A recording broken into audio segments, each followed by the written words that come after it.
नमस्कार, मैं नीति पांचाल और आप देख रहे हैं अनुभव के न्यूज़, खबर भी असर भी।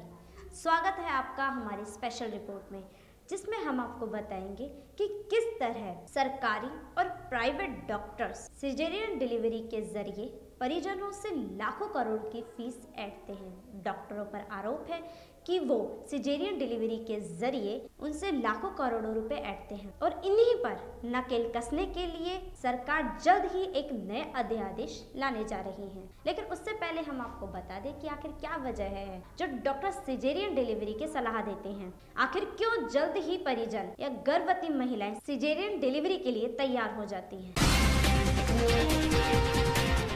कई बार कई केसों में ये देखने को मिलता है कि सिजेरियन डिलीवरी की जगह नॉर्मल डिलीवरी भी हो सकती है, लेकिन फिर भी डॉक्टर्स उन्हें ऐसा क्या कहते हैं जिसकी वजह से वो इसके लिए तैयार हो जाती हैं। लेकिन उससे पहले हम आपको बता दें कि एक सर्वे के दौरान ये सामने आया है कि नॉर्मल डिलीवरी की बजाय लोग अब सिजेरियन डिलीवरी ज़्यादा करवाने लगे हैं। उनके मामले इतने बढ़ गए हैं कि आज करीब 17.2% लोग सिजेरियन डिलीवरी को ही प्रेफरेंस देते हैं। दरअसल ये बात इसलिए सामने आई है क्योंकि एक सर्वे के अनुसार दिन प्रतिदिन सिजेरियन डिलीवरी के मामले बढ़ते जा रहे हैं और इसके साथ साथ डॉक्टरों की फीस भी लाखों करोड़ों में बढ़ती ही जा रही है, जिससे परेशान होकर लोग अब चाह रहे हैं कि नॉर्मल और सिजेरियन डिलीवरी की फीस एक समान कर दी जाए। इसके पीछे की वजह ये है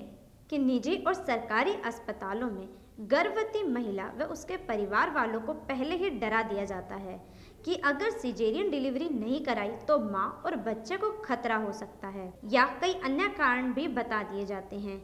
ऐसे में माँ बाप और परिजन घबरा जाते हैं, जिस कारण वो पैसे देने के लिए तैयार हो जाते हैं। एक रिसर्च में सामने आया है कि डॉक्टरों पर आरोप है कि डॉक्टर पैसे ऐंठने के चक्कर में नॉर्मल डिलीवरी को भी सिजेरियन डिलीवरी बना देते हैं। लेकिन बढ़ती सिजेरियन डिलीवरी से जहां महिलाएं कंफ्यूज हैं, वहीं सवाल अब ये उठता है कि क्यों न सिजेरियन डिलीवरी और नॉर्मल डिलीवरी की फीस एक समान कर दी जाए।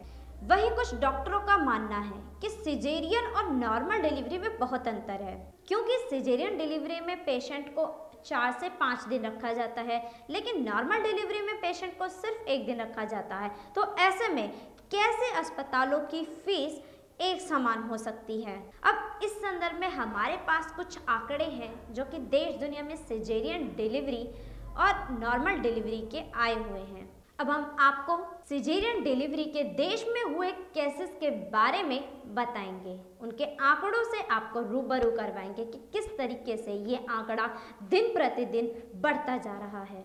सरकारी अस्पतालों में 10% डिलीवरी सिजेरियन डिलीवरी होती है, जबकि निजी अस्पताल में 31.1% होती हैं। इसके साथ ही हम आपको बता दें कि निजी अस्पताल इस समय तकरीबन 23,000 करोड़ का बिजनेस कर रहे हैं और हर डिलीवरी में 50,000 का खर्च होता है, लेकिन वहीं ये अस्पताल 23,220 करोड़ कमा रहे हैं। अब हम आपको बता रहे हैं कि हर साल देश में 2.7% करोड़ बच्चे देश में जन्म लेते हैं, लेकिन 17.2% बच्चे सिजेरियन डिलीवरी से ही पैदा होते हैं। 2010 में ये आंकड़ा 8.5% था, जिसमें सरकारी और निजी अस्पताल दोनों ही शामिल हैं, और ये आंकड़ा 2015 और 16 में बढ़कर 17.2% हो गया है। अब इसका अंदाजा आप खुद ही लगा सकते हैं कि किस तरीके से निजी और सरकारी अस्पतालों में आरोपी डॉक्टर्स किसी की जिंदगी को दांव पर लगाकर पैसे ऐंठ रहे हैं, किस तरह उन्हें भ्रमित कर या गुमराह कर उनसे पैसे ऐंठे। और अब हम आपको बताएंगे कि सिजेरियन डिलीवरी के क्या क्या साइड इफ़ेक्ट हैं। सिजेरियन डिलीवरी के दौरान ब्लीडिंग हो सकती है, जिससे इन्फेक्शन होने का भी खतरा बना रहता है।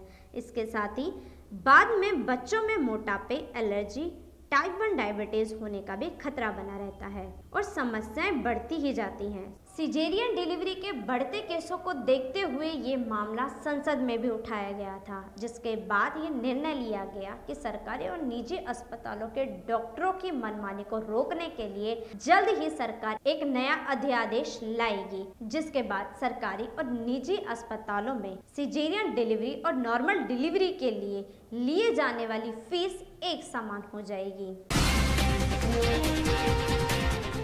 देश और दुनिया की खबरों के लिए हमारे साथ बने रहिए और देखते रहिए अनुभवी आंखें न्यूज, खबर भी असर भी। अगर आपको हमारा ये चैनल पसंद है तो आप कृपया YouTube पर इसे देखते हुए लाइक और सब्सक्राइब करना ना भूलें। आपका यह सहयोग हमें और भी बेहतर बनाने के लिए प्रोत्साहित करता है।